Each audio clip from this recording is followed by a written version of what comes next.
Hello everyone. Today I'd like to present about problem-based learning, or we say PBL. This is presented by Tam Yu. First of all, we should go through the presentation outline. First, we will talk about the origin of PBL. Where did the approach come from?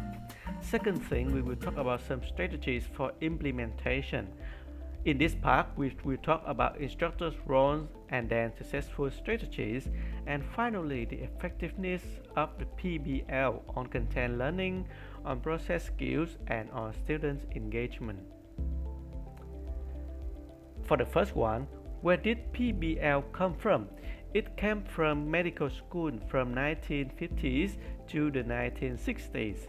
It was firstly used for clinical practice. It based on theoretical base, that was the bucket theory. In bucket theory, it said that if medical students were filled with the requisite foundational knowledge, they would be able to strategically retrieve and direct just the right subset of it toward the problems of clinical practice. For the second thing, we will go through some strategies for implementation, but first of all, we will talk about instructors' role and the learners. For instructor roles, before, those instructors were the info presenters, but through PBL, the instructor will become problem-solving facilitators rather than info presenter. And to be a problem-solving facilitator, the instructor needs to monitor discussion, needs to intervene, needs to ask accurate, relevant, and analytical questions.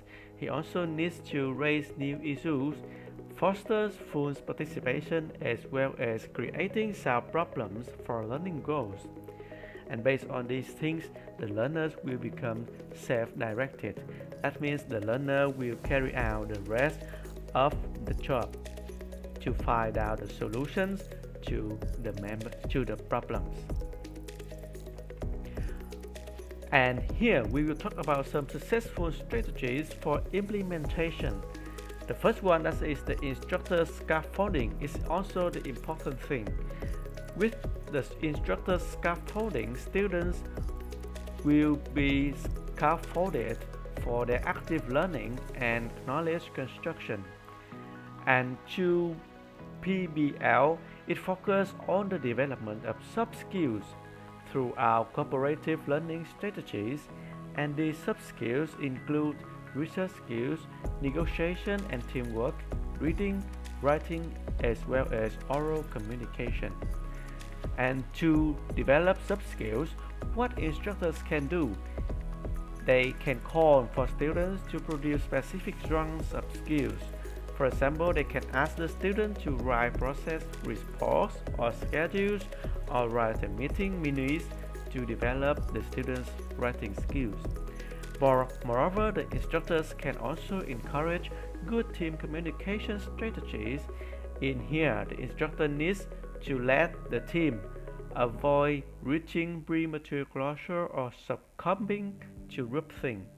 This means that in every group, the instructor needs to avoid the situation in which the outstanding group members or the group leaders will lead on the discussion.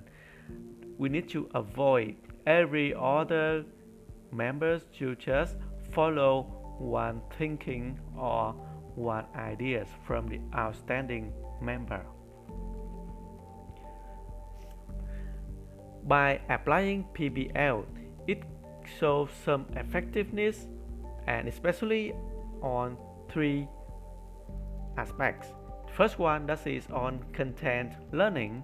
With PBL, it positively influences integration of new knowledge with existing knowledge, and it can help with lifelong learning skills development, because from PBL, the student will become more self-regulated and self-directed, and from that they can apply their existing knowledge to dig up the new knowledge, and this will serve the lifelong learning skills for the students.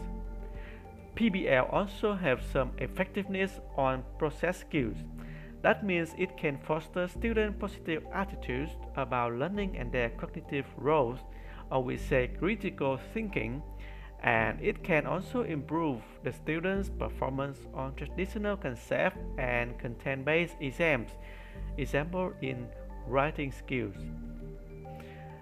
Lastly, PBL can also have some effectiveness on the student engagement because PBL methods concentrates on active, collaborative, student-centered, self-directed, and self-regulated learning, so students can focus on realistic problems and authentic assessment, and they can focus on their group to perform cooperative learning, and from this it can improve student engagement.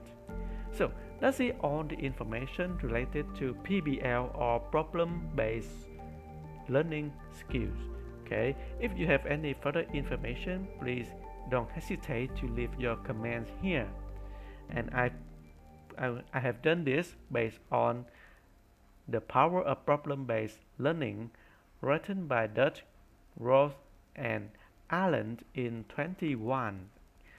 Thank you for your listening.